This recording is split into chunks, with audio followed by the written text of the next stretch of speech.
Sempat berada di urutan 4 besar angka inflasi secara nasional, Provinsi Aceh saat ini terus menunjukkan angka positif setelah berhasil keluar dari 10 besar angka inflasi secara nasional.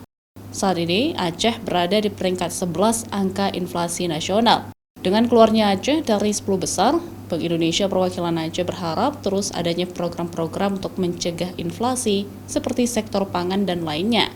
Saat ini pemerintah Aceh bersama Bank Indonesia Perwakilan Aceh dan sejumlah pihak lainnya terus melakukan program pencegahan inflasi di Aceh seperti melaksanakan pasar murah, menjaga kestabilan harga, hingga mendukung petani untuk memproduksi kebutuhan secara mandiri untuk Aceh.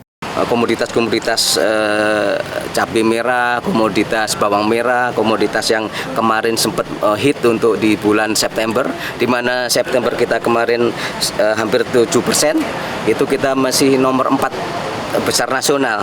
Sekarang kita terakhir ini dengan deflasi 0,25%, kita di 6,64% YoY-nya atau year to date-nya 5,05%, kita sudah bisa keluar dari 10 besar, jadi ranking 11 nasional.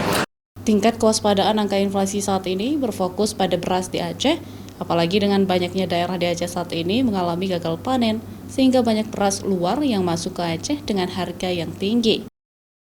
Syahril, Kompas TV, Banda Aceh.